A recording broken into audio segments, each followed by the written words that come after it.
आज गौरा पार्वती जी के मेला के उद्घाटन के शुभ अवसर पर उपस्थित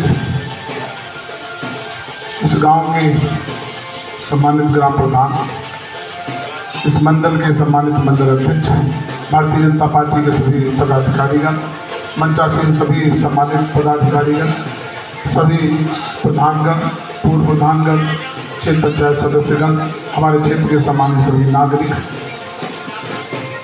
उपस्थित सभी नौजवान साथी, मैं सबसे पहले आप सबको नवरात्र की बधाई देता हूँ। आज दुर्गाष्टमी की बधाई देता हूँ। इस पावन भूमि को नमन करता हूँ जहाँ पर इतने सिद्ध पीठ के रूप में माँ गौरा पार्वती विराजमान है, भावन भोलेनाथ भगवान शिव विराजमान है, सामने हमारे लक्ष्मी नारायण भगवान और सीताराम भगवान भी विराजमान हैं। और इस समय हमारे अशोक जी के द्वारा सामने दुर्गा जी की जो स्थापना की गई है, मैं उन जगत जननी माँ दुर्गा जी को भी प्रणाम करता हूँ। हम लोग बड़े सौभाग्यशाली हैं कि हम लोग ऐसे देश में रह रहे हैं कि भी हम लोग अपने धर्म के अनुसार सभी कार्य अपनी मंशा के अनुसार संपादित कर रहे हैं। राजनीतिक बातें तो हमेशा होती रहती हैं, लेकिन हम लोगों को ये क्रम करते रहना है कि कहीं ऐसा ना हो कि एक दिन वो भी आ जाए कि हम लोग अपने धर्म के अनुसार पूजा पाठ न कर पाए।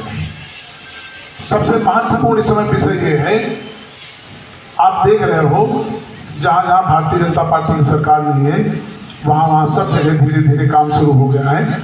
और जैसे नेपाल की स्थिति थी, उसी तरह सब जगह रोज कहीं न कहीं कुछ ना कुछ हो रहा है। आप लोगों को भी इस पर विचार करना चाहिए। क्या कौन सी गारंटी आप लोगों के पास है? उत्तर प्रदेश में शुरुआत हुई थी बरेली में, अगर ये भारतीय जनता पार्टी की सरकार ना होती तो मुझे लगता है कि पूरे प्रदेश में धीरे धीरे बरेली बनता चला जाता। जिस दिन बरेली में हो रहा तो रायबरेली शुरू हो जाता।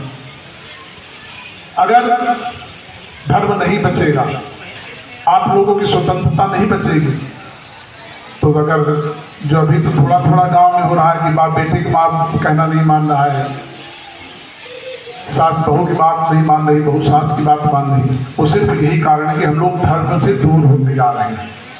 अगर बेटा बाप की बात नहीं मान रहा है, उसका मूल कारण है कि रामायण नहीं पढ़ रहा है।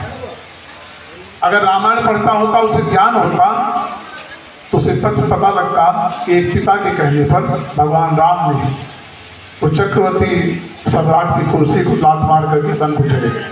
और यहाँ अगर बाप कुछ भी कहता है, बेटे उसको मना कर देता है। इसलिए अगर वो रामायण पढ़ाई जाए, उसको रामायण का ज्ञान हो जाए, तो मुझे लगता है कि ये नौबत जो आ रही विसंगतियाँ आ रही हैं कि बेटा बाप की बात को ठुकरा देता है, वो नहीं करेगा। शादी होती है, सास बहू में झगड़ा शुरू हो जाता है। अगर रामायण पढ़ी होती बहू और सास, तो उनको पता होता कि सास के साथ बहू को और बहू के साथ सास का कैसा व्यवहार करना चाहिए। अगर रामायण पढ़ी होती तो नौबत ना आती। उसी प्रकार मित्र के साथ इसमें धोखा बहुत कर रहा है।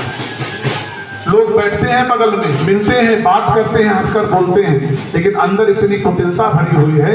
इंतजार करते हैं कि समय आएगा तब बताएंगे आपको, तब देखेंगे। इसलिए कि वो रामायण नहीं पढ़ते। अगर रामायण पढ़े होते तो उनको पता होता कि मित्रता कैसे निभाई जाती है। भगवान राम ने निषाद राजपूत के साथ कैसे मित्रता निभाई, कैसे विभीषण के साथ निभाई, कैसे सुग्रीव के साथ निभाई।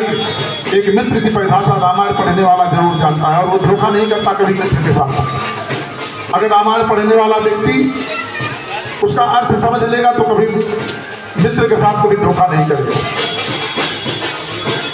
अगर भाई के साथ, भाई जो द्वेष मानते हैं, जो मुकदमे चल रहे हैं कोर्ट में कचहरी में, भाई भाई बगल बगल रहते हैं लेकिन बोलचाल नहीं है एक दूसरे से, वो सिर्फ इसलिए हो रहा है कि हम लोग रामायण का अध्ययन नहीं कर रहे हैं, अपने बच्चों को रामायण नहीं पढ़ा रहे हैं।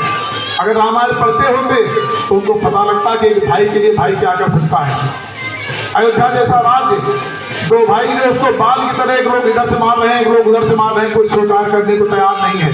और यहाँ 1 बीघा जमीन के लिए कोर्ट कचहरी लड़ाई लड़ रहे हैं भाई भाई। तो ये सिर्फ इसलिए हो रहा है कि हम लोग रामायण का अध्ययन नहीं कर रहे हैं, हम लोगों को ज्ञान नहीं है। आप 2 चौपाई खाली रामायण की पढ़िए, अर्थ सहित तो पढ़िए, उसको धीरे धीरे 6 महीने में समाप्त करिए, 1 साल में समाप्त करिए, लेकिन पढ़ना शुरू करिए। रामायण के बारे में इतनी विसंगतियां जो फैलाई गई हैं, उसका कारण यही है, वो देश को सिर्फ समाप्त करने की चाल है।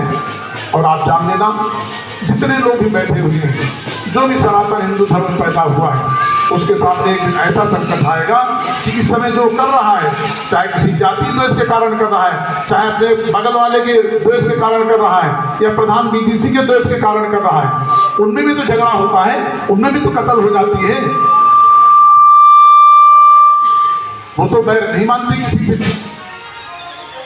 आप लोग को छोटे छोटे मामलों में लेकर के, कोई पंची के चुनाव लड़ गया, सामने प्रधानी चुनाव लड़ गया, तो जहां एक आदमी रहेगा वहां दूसरा नहीं रहता, उसका क्या कारण आप मुझे बताइए। ये द्वेष आप सबको भुलाना पड़ेगा, नहीं समाज धीरे धीरे बिखर जाएगा, आप इसको समेट नहीं पाओगे। रामायण एक ऐसा ग्रंथ है जो गोस्वामी तुलसीदास जी ने हम लोगों को दिया है। वो शाम को सोने से लेकर के सवेरे उठने तक, और सवेरे उठने के बाद दोबारा शाम को सोने तक की पूरी प्रक्रिया बताता है कि कैसे हम लोग जीवन यापन करें। हम लोग पहले मनुष्य तो बने, उसके बाद राजनीति भी कर लेंगे, परिवार भी चला लेंगे, समाज भी चला लेंगे। अभी तो इंसान ही नहीं बन पाए हम लोग। कौन यहाँ 200 साल रहना है हमको, आप बताइए किसी को। कितने दिन उम्मीद करके आए हो आप लोग, कितने दिन रहे? कोई भरोसा है, कोई लिखा पढ़ी हो आपके पास कोई ऐसी कि नहीं आप पक्का करके आए नहीं 200 साल हम रहेंगे? तो आप 100 साल खुराफात कर लो, 40 साल खुराफात कर लो, 50 साल कर लो, अभी 100 साल तुम्हारे पास बचेंगे जिसमें तुम देश के लिए, परिवार के लिए, धर्म के लिए सोच सकते हो। अगर बेवकूफी में 40-50 साल तुमने गंवा दिए तो उसके बाद फिर क्या करोगे? फिर तो किसी लाओगे, बचोगे नहीं, क्या कर पाओगे? ना देश के लिए कर पाओगे, ना समाज के लिए कर पाओगे। मैं तो कहता हूं, अगर एक दिन भी आपको मौका मिले तो एक बार पहले विचार तो करो कि हम जो समय बर्बाद कर रहे हैं वो कितना महत्वपूर्ण है मेरे लिए। ये समय जो जा रहा है आप लोगों का, इसका मूल्य नहीं समझ में आ रहा आपको। जिस दिन हॉस्पिटल पहुंच जाओगे, घर वाले लाद के पहुंचा देंगे, तब याद होगा क्या अब तो बिल्कुल आखिरी स्टेज पे पहुंच गए, कुछ कर ही नहीं पाए पूरे जीवन। इस पर सब लोग विचार करिए। मुझे रात दिन करने का शौक नहीं है। मैंने जो सत्कर्म किए थे उसका फल भी विधानसभा वालों को मिल रहा है, और जो विधानसभा के लोगों ने किया था उसका दंड उनको भोगना पड़ रहा है।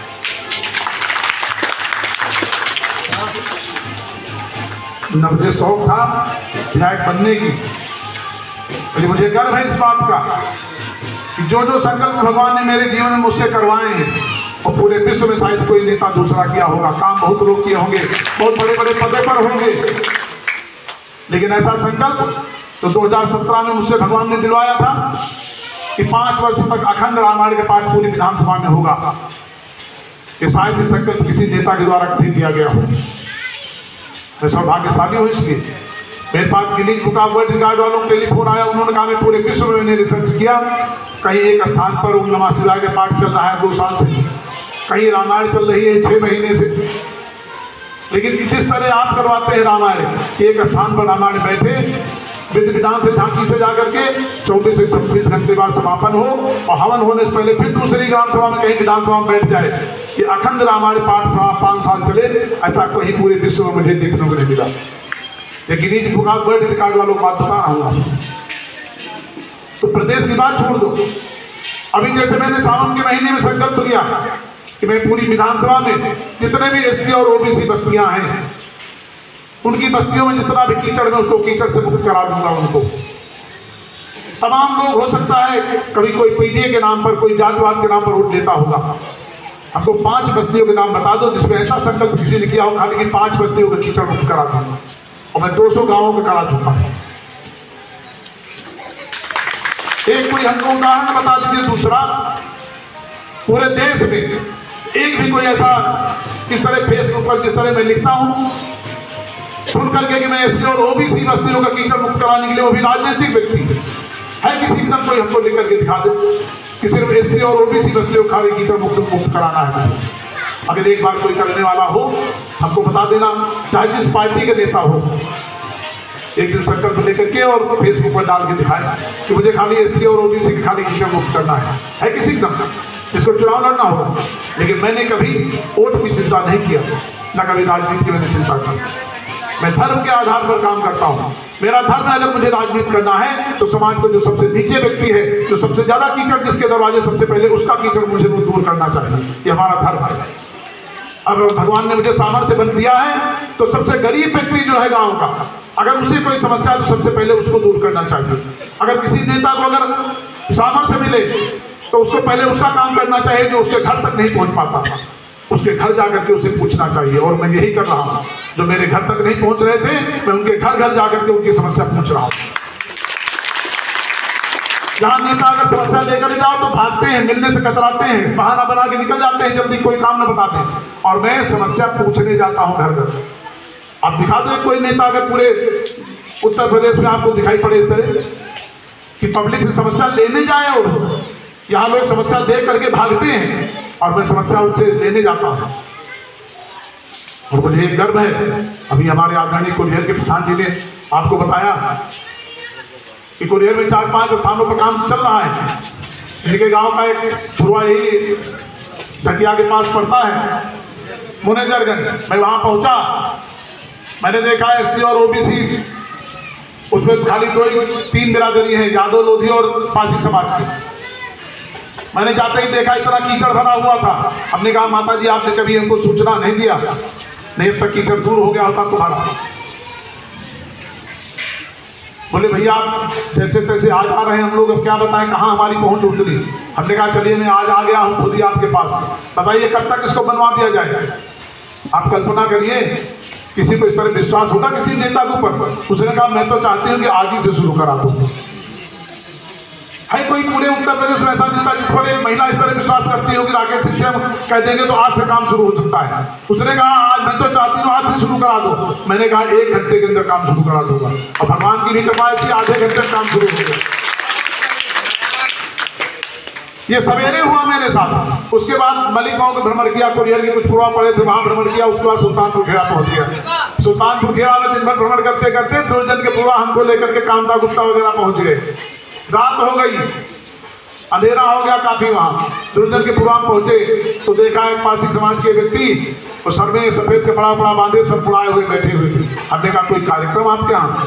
बोले भैया कल तेरे रहमी है, और उनके दरवाजे गांठ गांठ कीचड़ भरा हुआ।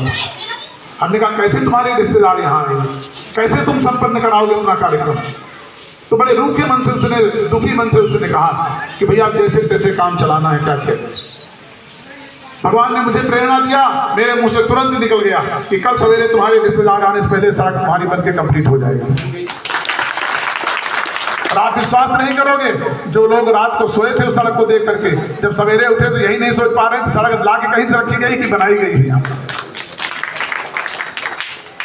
सवेरे उठे तो उनके दरवाजे कचरा साफ हो गया, इंटरलॉकिंग लपलपाती हुई पूरी बन गई। रात में आरसीसी गिट्टी के ट्रक पहुंचे, इंटरलॉकिंग लेकर के गाड़ियां पहुंची, भट्टे से ईटा पहुंच गया, सीमेंट पहुंच गया। रात भर में सड़क बनवा के मैंने दे दिया। सवेरे इनके रिश्तेदार आए तो उन्होंने कहा जब खत्म हुए थे तब तो हम आए थे, तब तो यहाँ कुछ था ही नहीं, कीचड़ बना हुआ था। 13 दिन में कैसे सड़क बन गई? उन्होंने कहा 13 दिन में नहीं, रात भर में बनी है।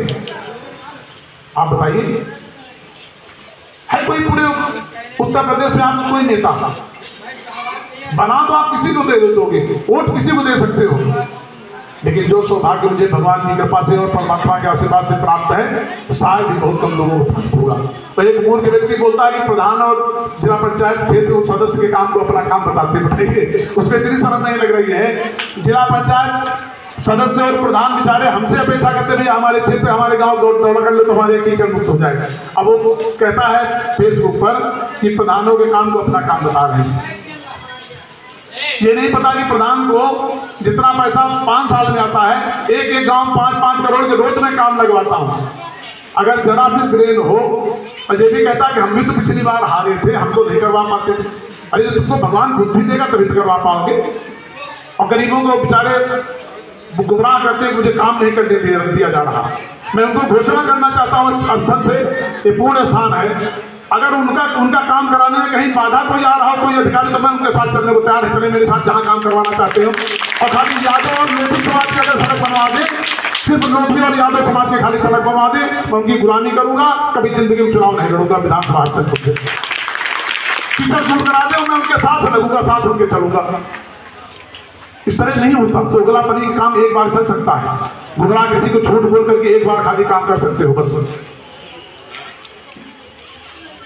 और सबका मैं काम कराऊंगा पूरी विधानसभा में, खाली 2 समाज के ईमानदारी से काम करा दे, और ज्यादा उनके पास सामर्थ्य तो मुसलमान बिरादरी के लोगों को करा दी, जो निष्ठा से ईमानदारी से उनके साथ थे, करा के दिखा दे, उनके कीचड़ मुक्त करा दे। जहां मैं जाता हूं गांव के अंदर, तो जो हमको वोट नहीं दिए इन जातियों के लोग बेचारे अपना नाम खाली बताते, आगे वाला टाइटल लगाने के लिए घबराते हैं, बोलते ही नहीं। आप बताऊं, मैं पूछता हूं भैया कौन समाज के लोग हैं, मैं एक बाईगार में बता रहा हूं, हमारे सामने मंदिर है, मैं पूछता हूं भैया किस समाज के लोग हैं, तो खाली नाम बताते, आगे वाला नहीं बताते कि ऐसा नहीं कहो कहीं विधायक के काम न कराए हमारे यहाँ। ये बेहतर है तुमको, तुम जनप्रतिनिधि हो। जा सुराज प्रिय प्रजा दुखारी, सो नर अवश्य नरक अधिकारी। ऐसे नेता के क्षेत्र में अगर कोई जनता अगर दुखी है, तो तुमको नर्क जाने से कोई रोक नहीं सकता। आप दिमाग से निकाल दो कि तुम झूठ बोल करके वोट तो ले सकते हो, विधायक बन सकते हो, लेकिन तुम कहो कि तुम्हारा कल्याण हो जाए, वो नहीं हो सकता। राकेश सिंह हारने के बाद भी वो हैसियत है हमारी कि जो 10 विधायक मिलकर के काम न करा पाए, आप उससे बताना। उसी खाली मैं सत्ता में जो करता हूँ, मैं कभी द्वेष भाव नहीं रखता हूँ, इसलिए भगवान ने मुझे सामर्थ्य दिया है। मैं कोई चापलूसी वाली बात नहीं करता हूँ, ना मुझे गर्व है इस बात का, ना घमंड है। ये सब भगवान की कृपा है, और मैं भगवान राम के ऊपर विश्वास करता हूँ। रामायण में लिखा हुआ है, सबकर परम प्रकाशक जोई, राम अनादि अवधपति सोई। बिना उनके कुछ होने वाला नहीं है। किस्मत तुम्हारी विधानसभा के लोगों ने बना दिया था, लेकिन तुमने अपने पैर पर स्वयं कुल्हाड़ी मारी। मैं भी तो समाजवादी पार्टी और कांग्रेस से विधायक हुआ था, मैं कैसे काम करा रहा था? अभी तो भाजपा सरकार थी, तुम भाजपा से हारे थे। फिर जनता कैसे बता रहे हो कि हमारी सरकार इस समय नहीं है? उस समय तो तुम्हारी सरकार थी, जब तुम हारे थे तब तुमने कितना काम कराया। उस समय भी तो राकेश सिंह करा रहे थे, जब मैं समाजवादी पार्टी और कांग्रेस से जीता था। तो वो बात गलत है तुम्हारी की, ये बात गलत है। कैसे तुम गुमराह करोगे समाज को? हमको आप बताइए। लेकिन कलयुग है, इसमें जितना बड़ा झूठा हो उतने बड़ा नेता है जमाने में। न सही बोलने वाले कोई सुनने वाला है, और न सही बोलने वाले कोई कदर करने वाला है।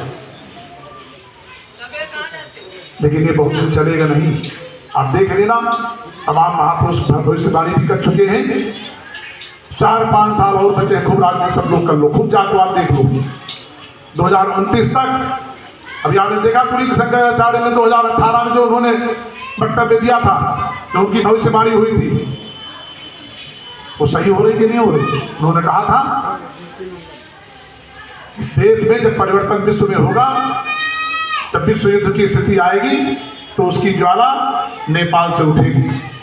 शुरू हो गया कि नहीं हो गया?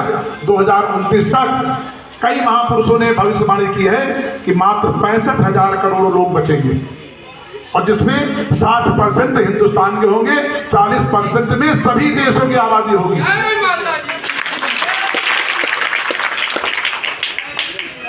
और उसमें वही लोग बचेंगे 65,000 करोड़ में, जो आज भी धर्म को छोड़े नहीं है। वो नहीं बचेंगे जो छोटे छोटे फायदे के लिए कंप्रोमाइज कर लेते हो धर्म के साथ।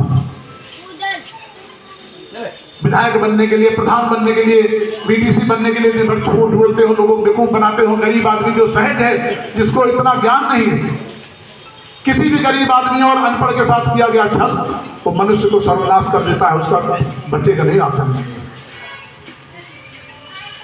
मैं देखता हूं छोटे छोटे पदों के लिए लोग कितना झूठ बोलते हैं, दिन भर खाली। अरे कुछ तो आप विचार करो ना कि मैं क्या कर रहा हूं, कहां ले जाओगे तुम? कितने साल प्रधान, बीडीसी और सांसद और विधायक रहोगे? हमको आप बताओ ना। और जितने लोग रहे वो कितने साल रहे? क्या मरे नहीं क्या वो जो पहले थे? अभी बैठे हुए कोई नाम लेने वाला है उनको? चाहे सही बोल के बनो, चाहे झूठ बोल के बनो। जितने लोग खत्म हो गए विधायक सांसद, हमको बताइए कोई नाम ले रहा है उनका? जो अभी कर रहे हो कम से कम आप तो समझ जाओ, आप तो सोच लो कि मुझे झूठ नहीं बोलना है, गरीब लोगों से उनके साथ सही बात करके हमको आगे आना है, उनकी सेवा करके आना है। ये सब उचित नहीं है। सभी लोग जो है इस पर विचार करें। जितने से लोग यहाँ बैठे हैं, एक एक आदमी एक एक गांव का नेतृत्व करता है। आप लोग जहां भी बैठे इसकी चर्चा करिए। हम लोग जितना हो सके गलत काम न करें, गरीब आदमी को गुमराह न करें, उससे छल करके झूठ बोल करके उसका धन और संपत्ति उसकी न हड़प करें। एक अच्छे इंसान के रूप में हम लोग जीवन यापन करें, इस पर विचार करिए। हम लोगों को राजनीतिक भाषण देने का समय नहीं बचा। अगर राजनीतिक भाषण देना होता, जो लोग दे करके चले गए उनके पास समय था। 2, 4, 5 साल का समय बचा है और सभी लोग इस पर विचार करें। और मां जगदम्बा से सभी लोग ध्यान करके आंख बंद करके आधी बैठिए और जगत जननी का ध्यान करिए। मैं एक स्तुति पढ़ता हूं, आप लोग उसी मां गौड़ा पार्वती के चरणों में ध्यान लगाइए और विचार करिए कि कैसे कल्याण होगा सबका।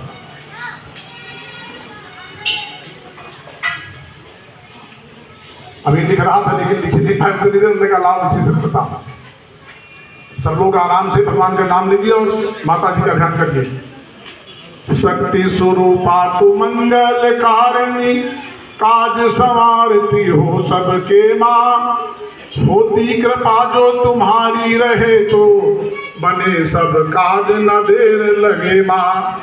सीता ने पूजा तुम्हारी किया तो प्रसन्न हुई बर राम मिले माँ।